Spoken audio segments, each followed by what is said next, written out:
Millionaire sees sad black child return a cookie because his mother has no money.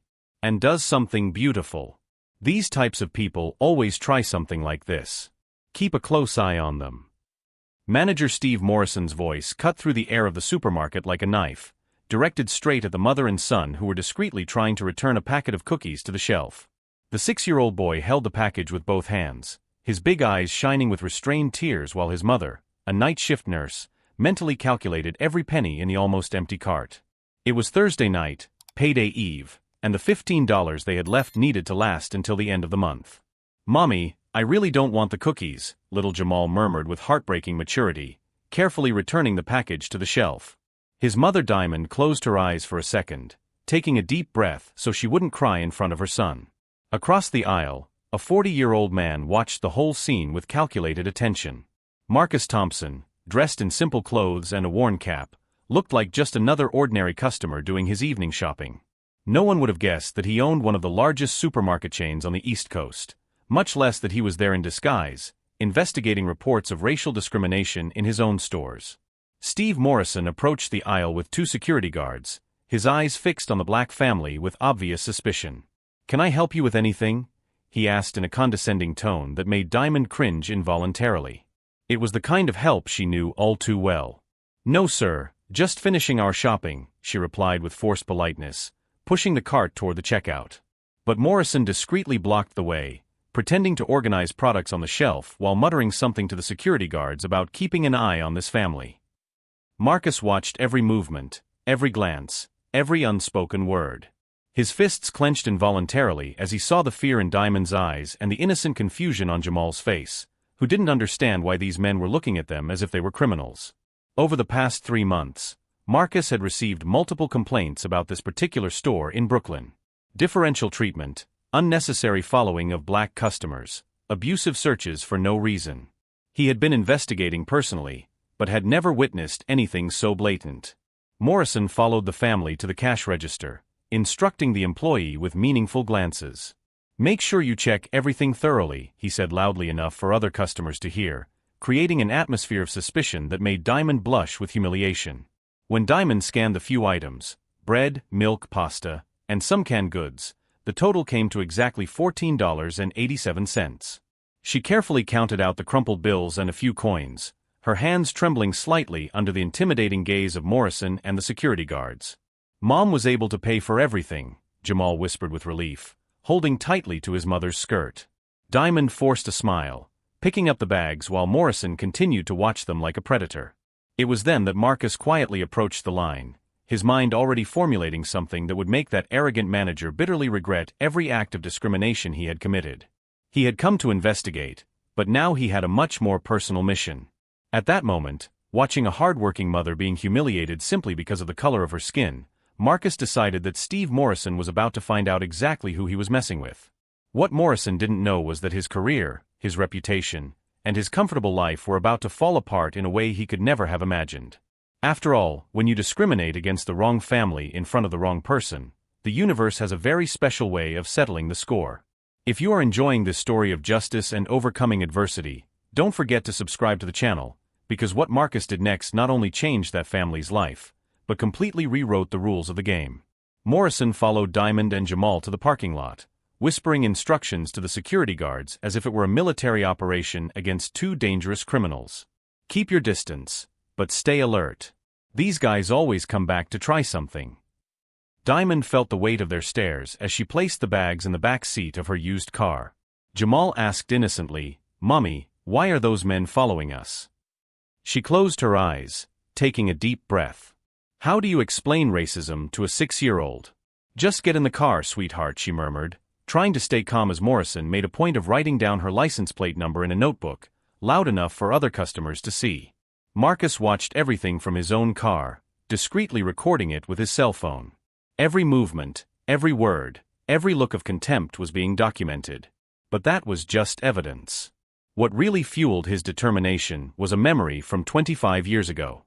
He was exactly 6 years old when his own mother, a working nurse like Diamond, was humiliated in a similar supermarket. The manager had called the police, claiming she looked suspicious, trying to pay with government discount coupons. Marcus never forgot the looks, the whispers, the silent humiliation of his mother as she explained to white police officers why a black nurse needed help feeding her children. His mother died 3 years later of a heart attack that doctors said was caused by chronic stress. Marcus knew that the real name for it was systematic discrimination that eats away at the spirit until it breaks the heart. Back in the present, Morrison was clearly relishing his moment of power. He approached Diamond's car just as she was pulling out of the parking space. "Did you forget something?" he asked sarcastically, partially blocking her exit. "No sir, everything's fine," Diamond replied, her hands trembling slightly on the steering wheel. "Are you sure?" "Because I have cameras in every section of my supermarket. If something goes missing later, I'll know exactly where to look." The threat was clear and public. Other customers stopped to watch the scene. Jamal began to cry softly in the back seat. "Mommy, did I do something wrong?" It was at that moment that Marcus decided that watching silently was no longer enough. He got out of the car and approached the group, maintaining his humble posture as an ordinary customer. "Sorry to bother you," Marcus said, approaching Morrison in a submissive voice. "Are you the manager? I have a complaint about the service I received today." Morrison turned around irritably, clearly annoyed that his display of authority had been interrupted. "What is it now? Can't you see I'm busy dealing with a security issue? It's about a cashier who was very rude to me. Maybe you can help me." Marcus kept his tone respectful, but his eyes were already analyzing every word, every reaction from Morrison. "Look here," Morrison replied contemptuously, looking Marcus up and down. "I don't know what kind of special treatment you think you deserve, but everyone here follows the same rules."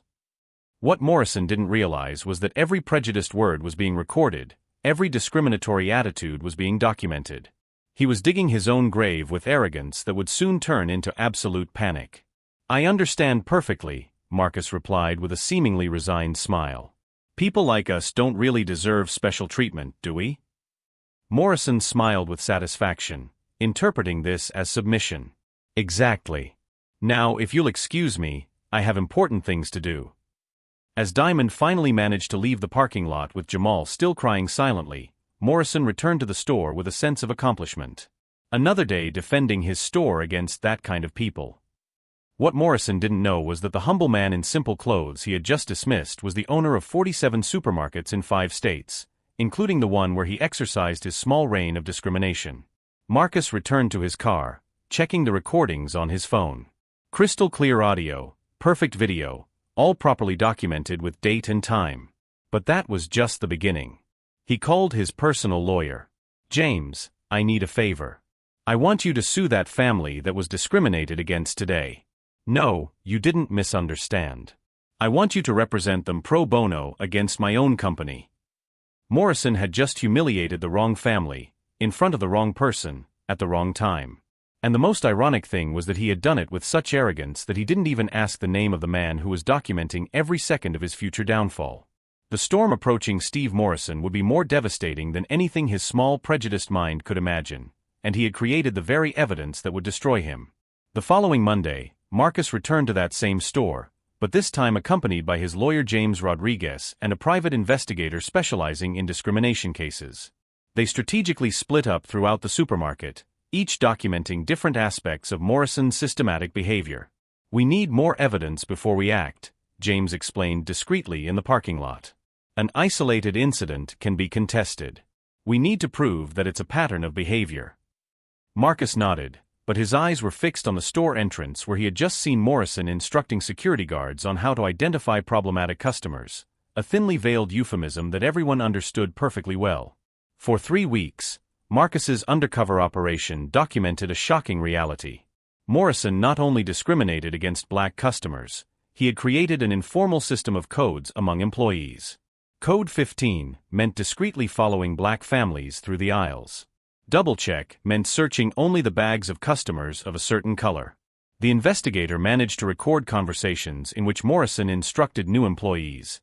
"These kinds of people always try something. Stay alert and don't be afraid to be firm.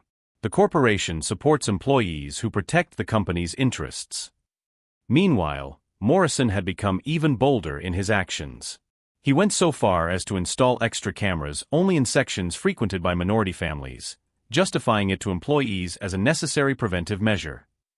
Marcus discovered that Diamond had returned to the store twice since the first incident, always followed by security guards, always treated with suspicion.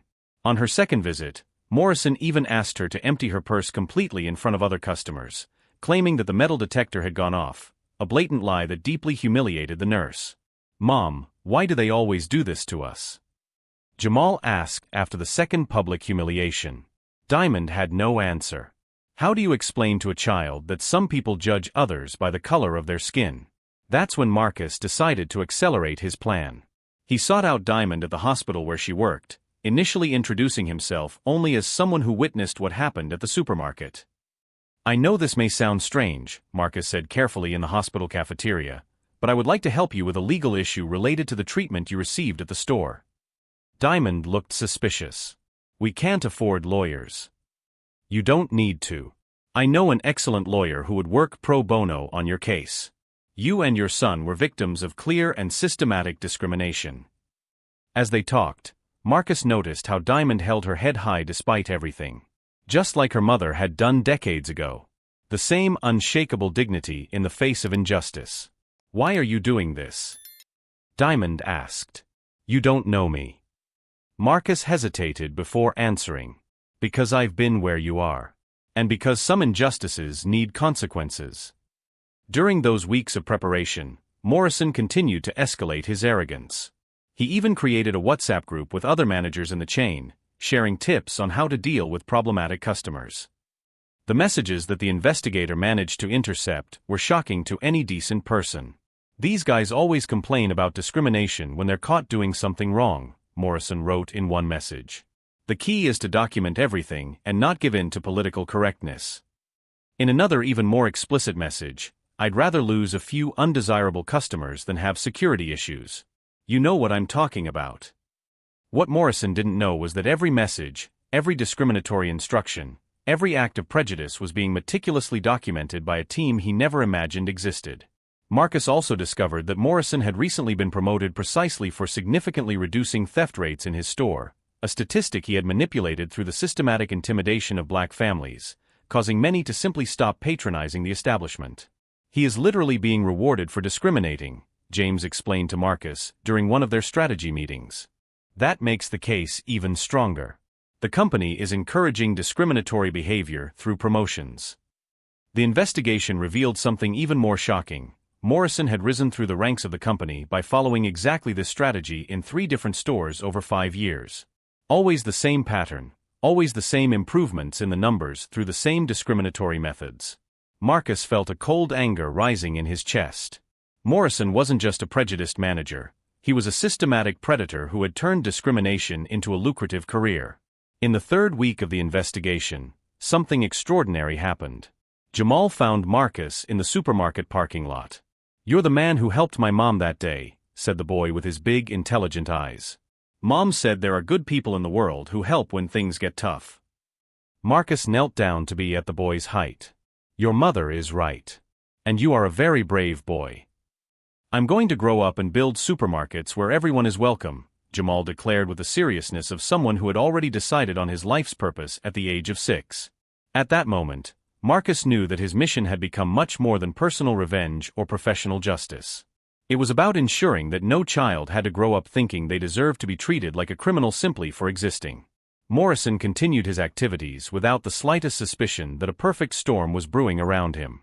He had completely underestimated both the family he humiliated and the silent man who watched his every move. On Wednesday of the 3rd week, Morrison made his most fatal mistake. During a discussion with employees about maintaining store standards, he made explicitly racist statements that were recorded by 3 different devices.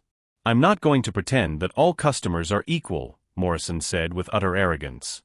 "Some types of people bring problems. It's that simple. And my job is to protect this store and the decent employees who work here." When a young employee discreetly questioned whether this was discrimination, Morrison laughed with contempt. "Discrimination is when you treat equal people differently. I treat different people according to who they are." That night, Marcus reviewed all the evidence collected with his legal team. Dozens of videos, hundreds of text messages, witnesses willing to speak up, behavioral patterns documented in multiple stores. "We have enough material to destroy not only Morrison, but potentially the entire regional management structure, James concluded. The question is, how far do you want to take this? Marcus looked out the window of his office, thinking of his mother, Diamond, Jamal, all the families who had suffered at the hands of people like Morrison. As far as necessary, he replied with a determination that made James realize he was dealing with something much bigger than a simple discrimination lawsuit. What Morrison would discover in the next 48 hours would not only change his life, but serve as a warning to all other predators who use positions of power to humiliate innocent people. Some lessons need to be taught so devastatingly that they are never forgotten. And the lesson Steve Morrison was about to receive would completely redefine the meaning of the word consequences. On Thursday morning, Morrison arrived at work to find two men in suits waiting at the store entrance. "Steve Morrison?" asked the taller one, showing him an ID. "I'm investigator James Rodriguez, from Rodriguez and Associates. We need to talk." "About what?" Morrison maintained his arrogance, but something in his eyes revealed growing nervousness. "Systematic discrimination, civil rights violations, and creation of a hostile environment based on race," James replied in a professional tone. "We have extensive documentation of your activities over the past 3 months." Morrison laughed with forced contempt. "I don't know what you're talking about. I run this store following all corporate policies." It was then that Marcus emerged from behind the investigators, still dressed in his simple clothes, but now carrying an expensive leather briefcase and an air of authority that made Morrison take a step back. "Actually, Steve, you don't know half of the corporate policies," Marcus said calmly, his eyes fixed on Morrison's face, which was beginning to pale. "Especially the ones about not discriminating against families based on the color of their skin." Who are you?" Morrison stammered, finally recognizing that something was very wrong. Marcus smiled coldly. "Marcus Thompson, owner of this supermarket chain, of the 46 other stores in 5 states, and coincidentally, your boss for the past 5 years. The blood drained completely from Morrison's face. His legs trembled visibly. That's impossible. You were here shopping, dressed like a normal person," Marcus interrupted. "Funny how you assume business owners can't be black, isn't it?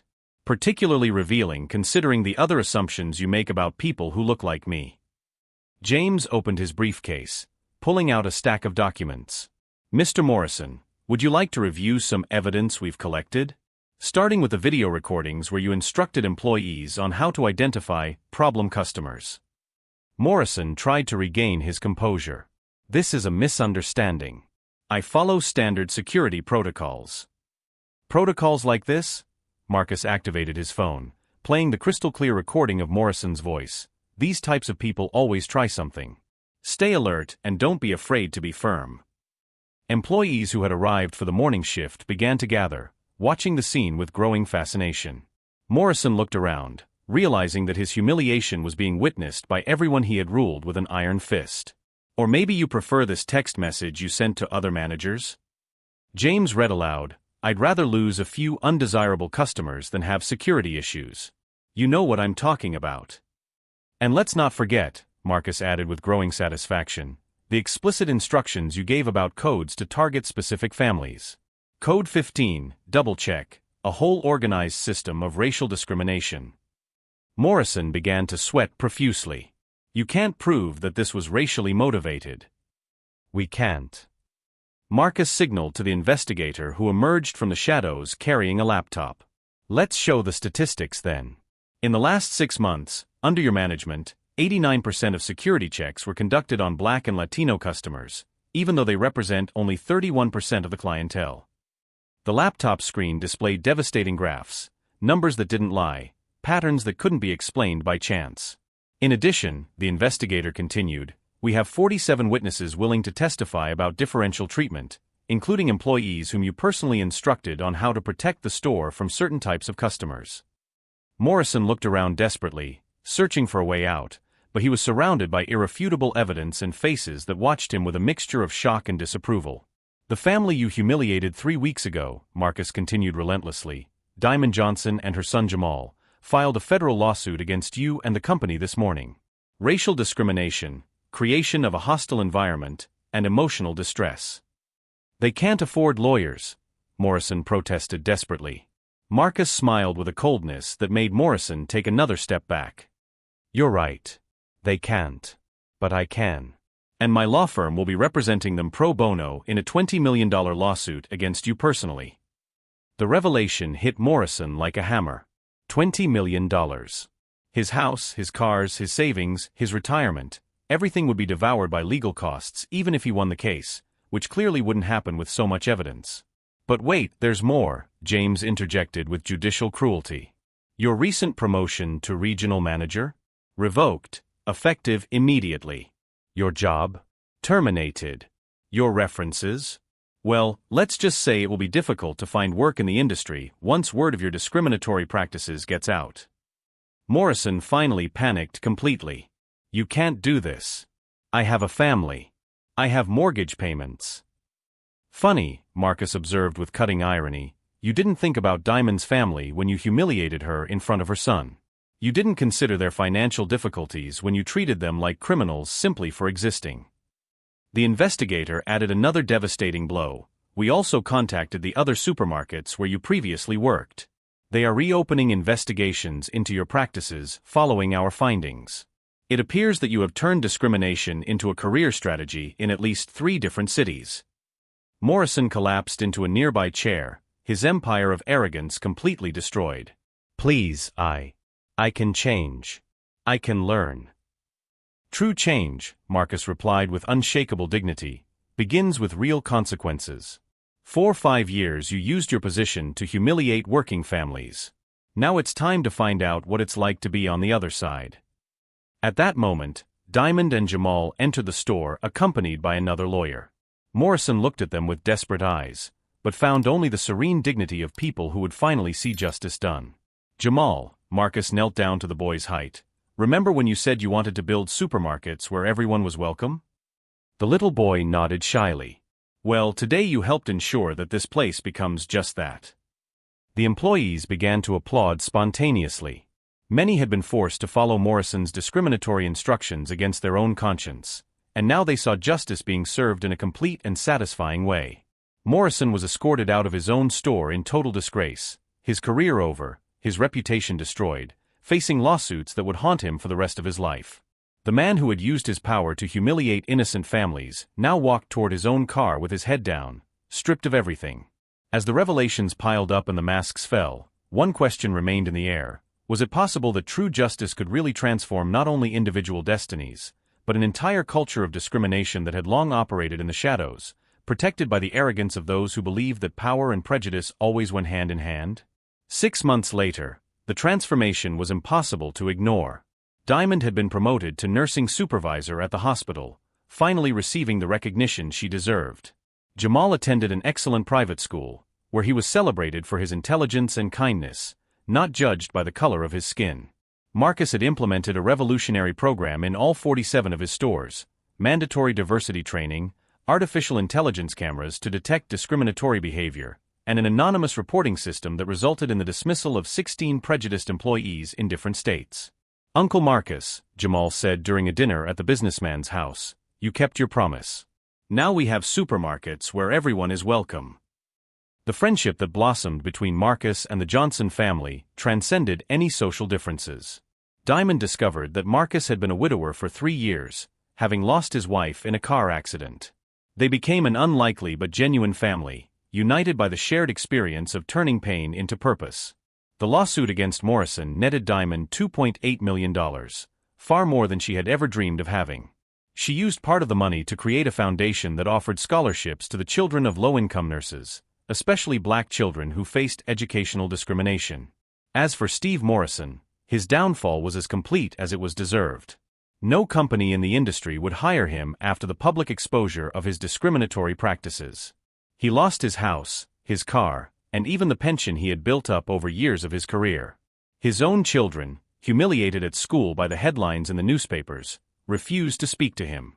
Morrison was forced to take a job as an attendant at a gas station in the countryside, earning minimum wage and being supervised by a black manager who, ironically, treated all employees with equal dignity. The most bitter lesson of his life came in small daily doses of forced humility. Funny how life works, Marcus commented during an interview he gave about his inclusion program.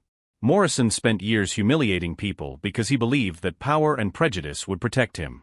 He found out the hard way that character always trumps arrogance. The story spread nationally, inspiring other business leaders to examine their own practices. Time magazine put Marcus on the cover as the CEO who went undercover for justice, turning a moment of discrimination into a catalyst for systemic change. Jamal, now 7, kept a notebook where he drew his dream supermarkets. "There will be toys for all the children to play with together," he explained with the seriousness of a young architect. "And no one will be followed by security guards because of the color of their skin." Diamond often reflected on that terrible night that changed their lives. "If someone had told me that being humiliated while buying cookies would result in all this," she once told Marcus, "I would never have believed it." Marcus smiled as he watched Jamal play in the garden of his home. Sometimes the universe uses our pain to take us exactly where we need to be. The deeper truth of this story is that Morrison was not destroyed by Marcus's revenge, but by the natural consequences of his own actions. Marcus simply ensured that justice, so often denied to families like Diamond's, was finally served in the most poetic way possible. Steve Morrison learned, too late, that underestimating people based on prejudice not only reveals weakness of character, but eventually attracts exactly the kind of consequences he tried to impose on others. When you use power to humiliate innocent people, you inevitably encounter someone with more power and better character. The best revenge was not to destroy Morrison. It was to build a world where families like Diamond's would never have to go through what they did. Marcus turned discrimination into opportunity, prejudice into progress, and humiliation into hope. The final lesson remains crystal clear: when you face injustice, the most powerful path is not to stoop to the level of your oppressors, but to rise so high that they become irrelevant. True success is turning your pain into the fuel that builds a better future not only for yourself, but for everyone who comes after you. If this story of justice and transformation has touched your heart, subscribe to the channel and share in the comments. Have you ever witnessed discrimination being confronted with intelligence rather than anger? Because sometimes karma needs a little help from courageous people willing to make a difference.